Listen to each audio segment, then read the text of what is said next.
What we're watching in this latest chapter is not a courtroom drama, but a character study. Andrew Mountbatten Windsor has once again chosen the oldest refuge of the compromised man. Silence dressed up as prudence. The US House Oversight Committee asked him formally to sit for a transcribed interview about his long-standing friendship with Jeffrey Epstein and about what he may know of Epstein's trafficking network and any attempts to intimidate victims. The letter was explicit about its purpose, its urgency, and it set a clear deadline. Andrew didn't even bother to reply. That refusal matters, not because Washington can drag him across the Atlantic, it cannot, but because it tells us something about how he sees the world and his place in it.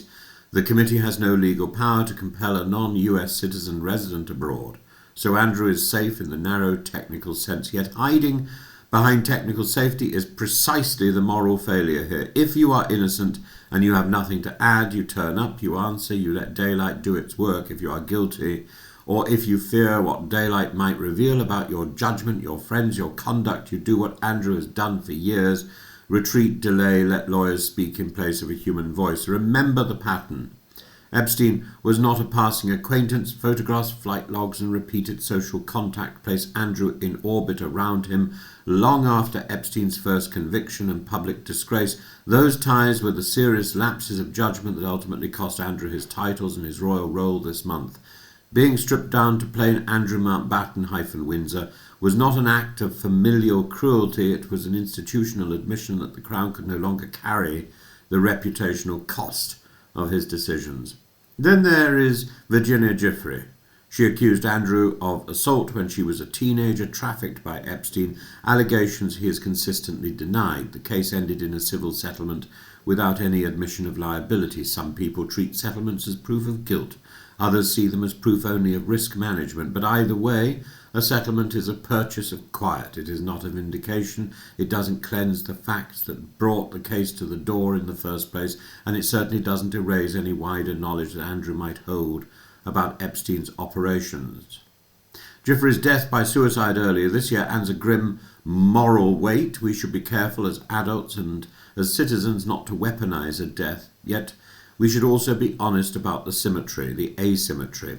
The survivor is gone. The powerful man remains protected by money, distance, and an old habit of deference. If there is a single duty left to Andrew, it is to answer the questions that might help map how a predator moved through the elite networks for decades. And now Sir Keir Starmer. The Prime Minister's intervention was cautious in form and sharp in substance. He refused to comment on Andrew's individual case, but he stated a principle that has held for a very long time. Anyone with relevant information in cases of this kind should give evidence to those who need it. Pressed again, he repeated, if you have relevant information, you should be prepared to share it. This is classic Starmer language, loyally, apparently bloodless, but aimed straight at the nervous system. He is doing three things at once. First, he's aligning British policy with the victims, not with the old reflex to protect royal embarrassment. Second, he is warning the palace that the era of automatic insulation is over.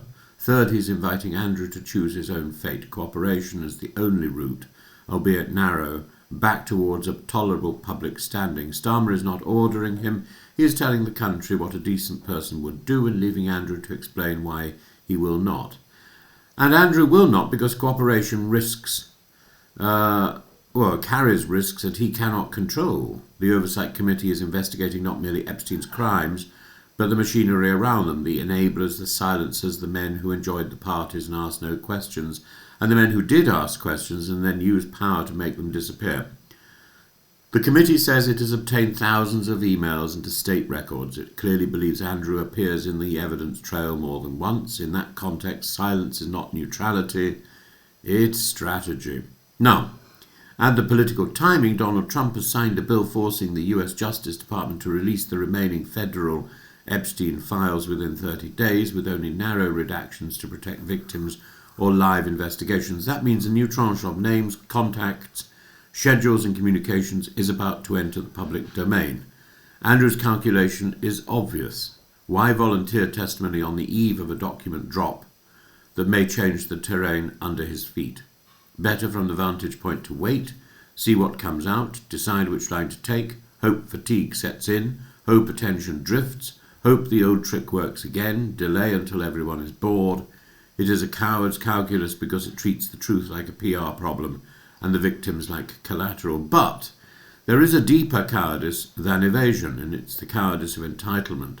Andrew still behaves like a man born to a private lane in life, even after being pushed into the public carriageway, even after being pushed into the motorway of misery.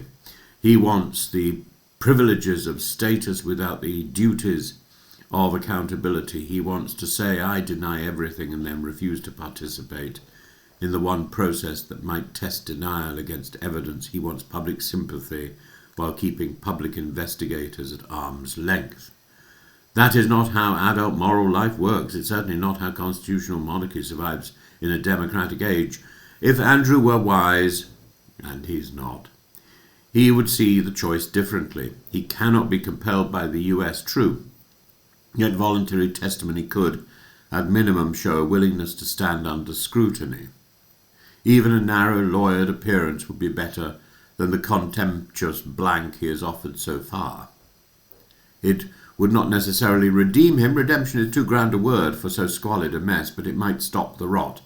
Every refusal makes him look less like a wronged man and more like a man afraid of what other people know. Starmer's line is therefore more than a soundbite. It is the government saying gently but audibly that the country's moral compass doesn't bend around a disgraced royal.